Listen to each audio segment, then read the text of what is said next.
കൂടി ഇതിന്റെ കൂടെ എനിക്ക് സൂചിപ്പിക്കുവാനുള്ളത്,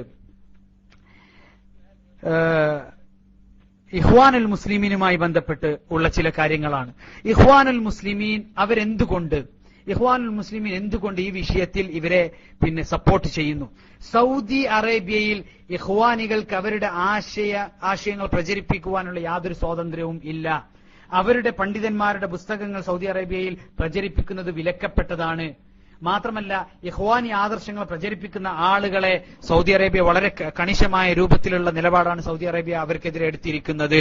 അതുകൊണ്ട് തന്നെ ഏതൊരു നിലക്കും സൗദി അറേബ്യക്കെതിരെ തങ്ങളുടെ കുന്തമുന തിരിച്ചുവെക്കുക എന്നതാണ് ഇഖ്വാനികളുടെ എന്നും അവരെടുത്തിട്ടുള്ള നിലപാട് എന്ന് നമുക്ക് മനസ്സിലാക്കാൻ സാധിക്കുന്നതാണ്. ഞാൻ ശബ്ദരേഖ കേൾപ്പിക്കുന്നില്ല, എന്നാൽ ആവശ്യമെങ്കിൽ ഇൻഷാ അള്ളാഹ് ഇതുമായി ബന്ധപ്പെട്ടൊരു വീഡിയോ നമ്മൾ ഇറക്കുന്നുണ്ട്. ആ വീഡിയോയിൽ വളരെ കൃത്യമായി ഈ വീഡിയോ തന്നെ നമ്മൾ ഇൻഷാ അള്ളാഹ് ഇടുന്നതാണ്. ഇറാഖിലെ ഹിസ്ബുദ്ദഅവ ശീഇയ്യ അതിന്റെ സ്ഥാപകനായ ത്വാലിബുർ റിഫാഇ എന്ന് പറയുന്ന ആൾ പത്രമാധ്യമങ്ങൾക്ക് നൽകിയ അഭിമുഖത്തിൽ അയാൾ പറയുന്നത്, നഹ്നു റുഫഖാഉത് ത്വരീഖ് മഅൽ ഇഖ്വാനുൽ മുസ്ലിമീൻ, ഇഖ്വാനുൽ മുസ്ലിമീനുമായി ഒരേ പാതയിൽ സഞ്ചരിക്കുന്ന പരസ്പര ധാരണയുള്ള രണ്ട് സുഹൃത്തുക്കൾ മാത്രമാണ് ഞങ്ങളും ഇഖ്വാനുൽ മുസ്ലിമീനും എന്ന് ത്വാലിബുർ റിഫാഇയാണ് പറയുന്നത്, ഞാനല്ല. അതിനെക്കുറിച്ച് പ്രത്യേകിച്ച് ഞാനൊന്നും പറയുന്നില്ല, അയാൾ പറഞ്ഞു എന്നുള്ളത്. രണ്ടാമതായി നമുക്ക് മനസ്സിലാക്കാൻ സാധിക്കുന്നത്, ഇറാനിൽ സൊഫവി വിപ്ലവത്തിന് ശേഷം, ഇറാനിൽ 1979 ഖുമൈനിയുടെ ഷിയ സൊഫവി വിപ്ലവത്തിന് ശേഷം ഒരൊറ്റ ഈജിപ്ത് പ്രസിഡന്റും ഇറാൻ സന്ദർശിച്ചിട്ടില്ല. എന്നാൽ ഇഖ്വാനുൽ മുസ്ലിമീൻ അധികാരമേറ്റെടുത്ത ശേഷം അവരുടെ പ്രസിഡന്റ് 33 വർഷങ്ങൾക്ക് ശേഷം,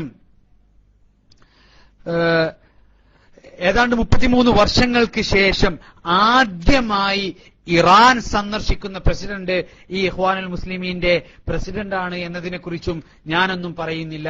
മറിച്ച് ഈജിപ്തിൽ ഇഖ്വാനുൽ മുസ്ലിമീൻ അധികാരമേറ്റെടുത്തതിന് ശേഷം അവിടെ ഹുസൈനിയകൾ തുടങ്ങുവാൻ വേണ്ടി, ഷിയാക്കൾ അവരുടെ ചിന്താധാര പ്രചരിപ്പിക്കുവാൻ വേണ്ടി സ്ഥാപിക്കുന്ന ഹുസൈനിയകൾ കാഹിറയിൽ തുടങ്ങാൻ വേണ്ടി സൗകര്യം ചെയ്തു കൊടുത്തത് ഈ ഇഖ്വാനുൽ മുസ്ലിമീന്റെ ഗവൺമെന്റ് ആണെന്ന് പറയുമ്പോൾ അത് നമ്മളെ ചിന്തിപ്പിക്കേണ്ടിയിരിക്കുന്നു. ഇവരുടെ സന്ദർശനം, ഒരു പ്രസിഡന്റ് ഒരു രാജ്യം സന്ദർശിച്ചു എന്നുള്ളത് നമുക്കത് നമുക്കത് തള്ളാം ഒരു പക്ഷെ, അല്ലെങ്കിൽ നമുക്കൊരു വലിയ കാര്യമായിട്ട് എടുക്കാതെ നമുക്ക് ഒഴിവാക്കി എന്ന് വിചാരിക്കാം. ഇനി അതുപോലെ തന്നെ ത്വാലിബുർ റിഫാഇ എന്ന് പറയുന്ന ഹിസ്ബുദ്ദഅവത്ത് ശീഇയ്യയുടെ, ഇറാഖിലെ ഹിസ്ബുദ്ദഅവത്ത് ശീഇയ്യയുടെ നേതാവ്, ഞങ്ങളും ഇഖ്വാനുൽ മുസ്ലിമീനും ഒരേ പാതയിൽ സഞ്ചരിക്കുന്നവരാണെന്ന് മാത്രമല്ല, സയ്യിദ് ഖുതുബിനെതിരെ വധശിക്ഷ നടപ്പാക്കുവാൻ വേണ്ടി വിധി വന്ന ദിവസം ഞാൻ ഉറങ്ങിയിട്ടില്ല, ഇറാഖിലെ മറ്റു ഷീഈ നേതാക്കന്മാരും ഉറങ്ങിയിട്ടില്ല, അത്രമാത്രം സങ്കടം ഞങ്ങൾക്കുണ്ടായിരുന്നു എന്ന് അയാൾ പറഞ്ഞത് നമ്മൾ കാര്യമാക്കുന്നില്ല. എന്നാൽ കെയ്റോയിൽ ഹുസൈനിയകൾ തുടങ്ങാൻ വേണ്ടി ഇവർ സൗകര്യം ചെയ്തു കൊടുത്തു എന്നുള്ളത് നമ്മളെ ചിന്തിപ്പിക്കേണ്ട കാര്യമാണ്.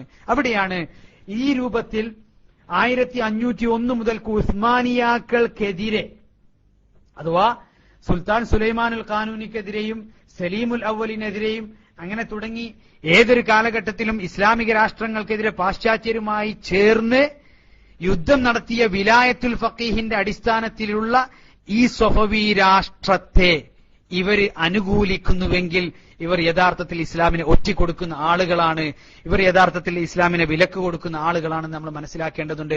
ഒരിക്കലും തന്നെ തെറ്റിദ്ധരിച്ച് അവരോടൊപ്പം നിൽക്കുന്ന, അവരെ സപ്പോർട്ട് ചെയ്യുന്ന സാധാരണക്കാരോട് അവരെ നമ്മൾ അധിക്ഷേപിക്കുകയല്ല, മറിച്ച് അവരോട് നമുക്ക് പറയാനുള്ളത് സത്യം മനസ്സിലാക്കുകയും നസീഹത്തോടു കൂടിയാണ് പറയുന്നത്. അഹ്ലുസുന്നയോടൊപ്പം നിലകൊള്ളുകയും കൃത്യമായി ഇസ്ലാമിന്റെ സംരക്ഷണത്തിനു വേണ്ടിയും പരിശുദ്ധ ഹറമുകളുടെ സംരക്ഷണത്തിനു വേണ്ടിയും നമ്മൾ നിലകൊള്ളുകയാണ് മുസ്ലിമീങ്ങൾ എന്ന നിലക്ക് നമ്മുടെ ബാധ്യതയായുള്ളത് എന്ന് നമ്മൾ മനസ്സിലാക്കേണ്ടതുണ്ട്. അതുപോലെ തന്നെ ഒരിക്കലും നമ്മുടെ നാട്ടിലുള്ള മാധ്യമങ്ങൾ പ്രചരിപ്പിക്കുന്ന കാര്യങ്ങളിൽ നിന്ന് മാത്രം വിഷയങ്ങൾ പഠിക്കാതെ വളരെ കൃത്യമായി ചരിത്രപരമായി എങ്ങനെ ഇറാനിലുള്ള വിപ്ലവത്തെക്കുറിച്ചും ഇറാനിലുള്ള ആ വിപ്ലവം എങ്ങനെ സംഭവിച്ചു എന്നതിനെക്കുറിച്ചും അവിടെയുള്ള ജനങ്ങളെക്കുറിച്ചും ഗോത്രങ്ങളെക്കുറിച്ചും ഇറാൻ മറ്റു രാജ്യങ്ങളിൽ അവർ കൈകടത്തുന്നതിനെക്കുറിച്ചുമെല്ലാം മനസ്സിലാക്കുകയും അതിന്റെ പിന്നിലുള്ള അജണ്ടകളെക്കുറിച്ച് മനസ്സിലാക്കുകയും ആ രൂപത്തിൽ വേണം ഇന്ന് മിഡിൽ ഈസ്റ്റിൽ നടക്കുന്ന സംഭവങ്ങളെക്കുറിച്ച് വിലയിരുത്തുകയും ചെയ്യേണ്ടത് എന്ന് വളരെ വിനയത്തോടുകൂടി ഒരു അപേക്ഷയായി നിങ്ങളുടെ മുന്നിൽ വെക്കുകയാണ്. അല്ലാഹു സുബ്ഹാനഹു വ തആല അഹ്ലുസുന്നക്കും അതുപോലെ തന്നെ പരിശുദ്ധ ഇസ്ലാമിന്റെ യഥാർത്ഥ ആദർശം പ്രചരിപ്പിക്കുന്ന ആളുകൾ